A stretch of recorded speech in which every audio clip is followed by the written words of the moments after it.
Após a conturbada madrugada na igreja de Santa Maria, Sofia retornou por volta do meio-dia à casa de sua amiga de Orum. Sofia, onde você tava? Faz meia hora que sua mãe me ligou e meus pais foram levar café pra gente e você não tava lá. O que você falou pra eles? Pra sua mãe, eu falei que você tinha ido pra vendinha. E pros meus pais, eu falei que a gente é brigada que você voltou pra casa mais cedo. Tá, a gente não pode deixar que os nossos pais conversem essa semana. Você me ajuda com isso? Eu ajudo, mas você precisa me explicar onde você tava. Eu tava com um monge medieval lá na igreja de Santa Maria. Ele me ensinou tudo sobre a Idade Média. Mas eu não consigo falar agora. Eu preciso ir pra casa o mais rápido possível.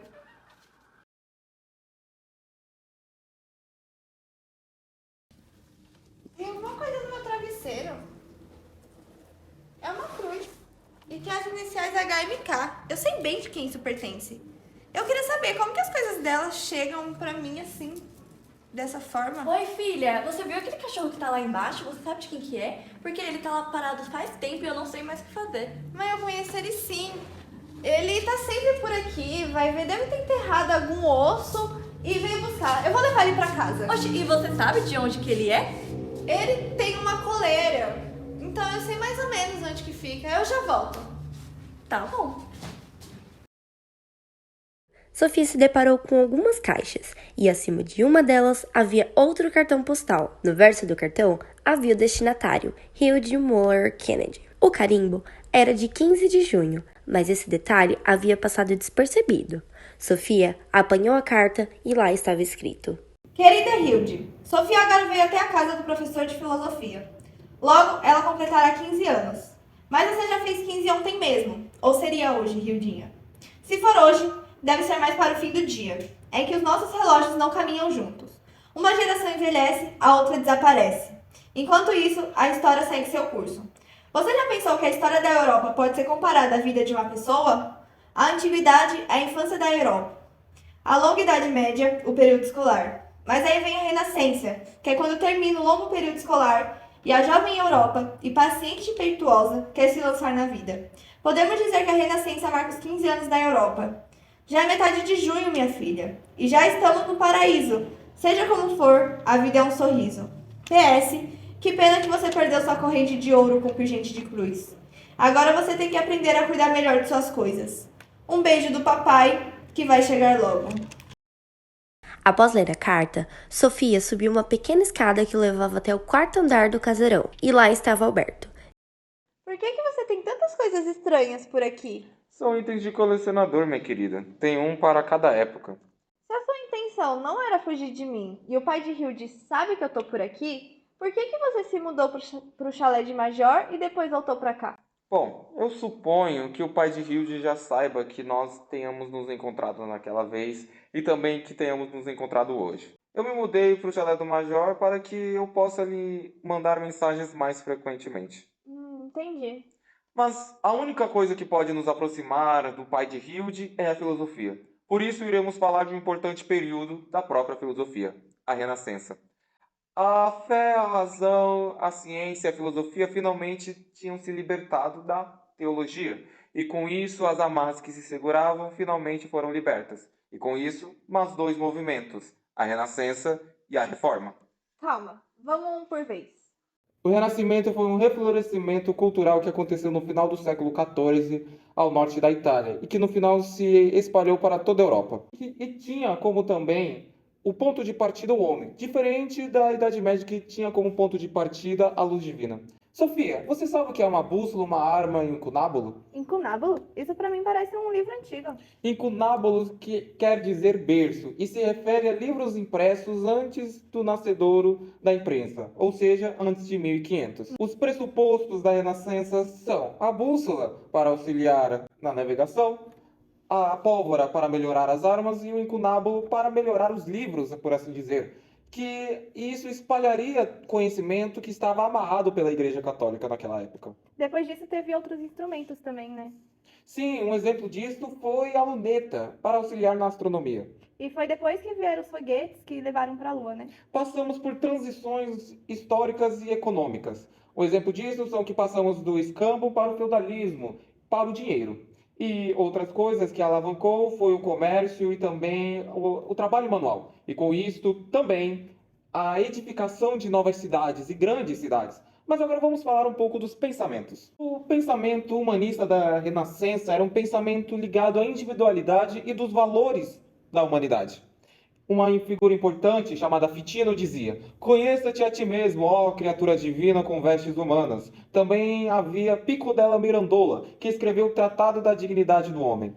Ah, os filósofos gregos já tinham feito isso também, né? Por isso que chamamos de Renascença, do humanismo, da antiguidade. Só que agora centrada no individualismo.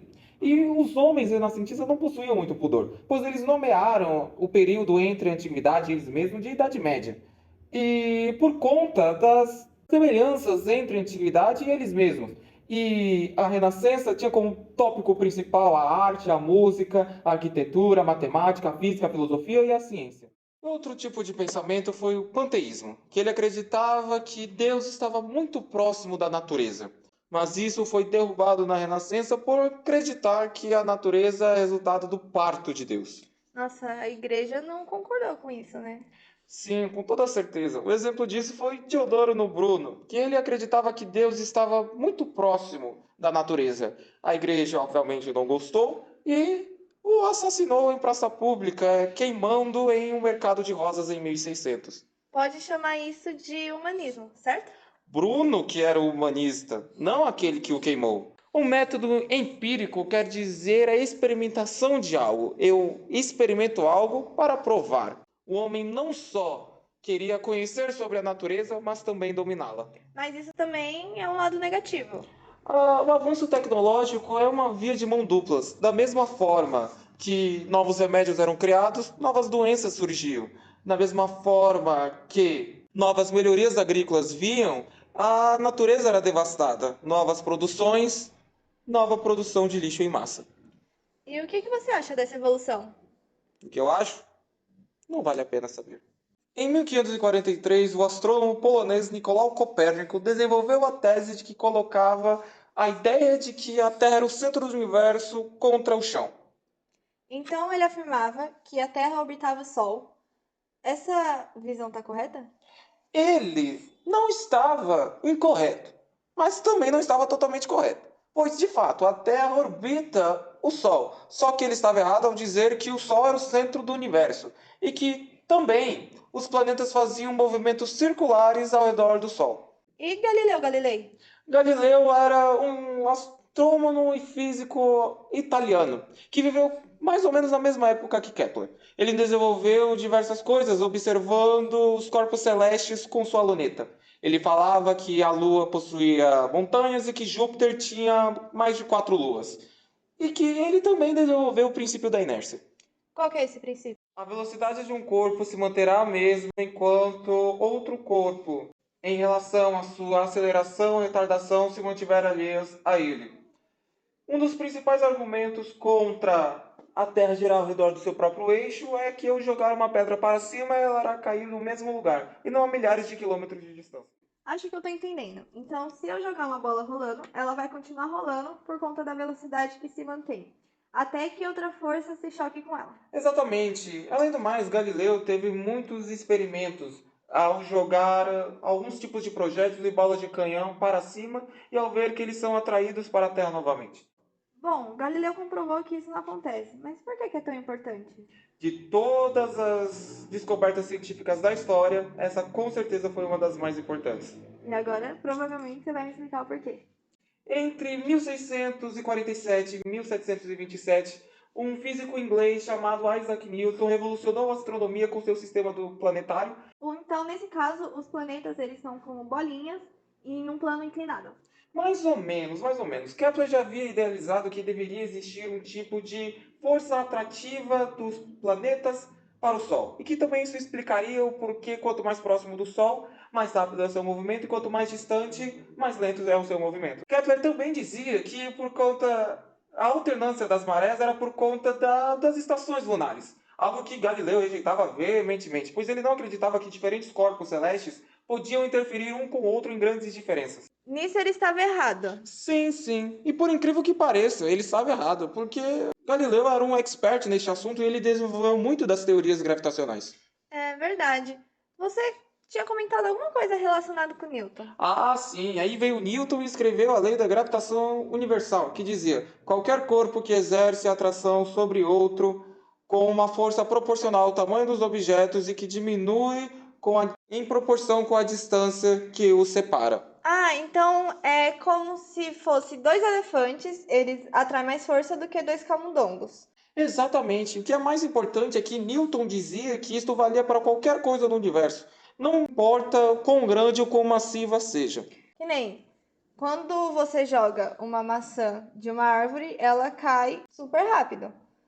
Se for pensar nessa mesma lógica, se a lua caísse sobre a Terra, ela caía freneticamente e não ficaria dando voltas.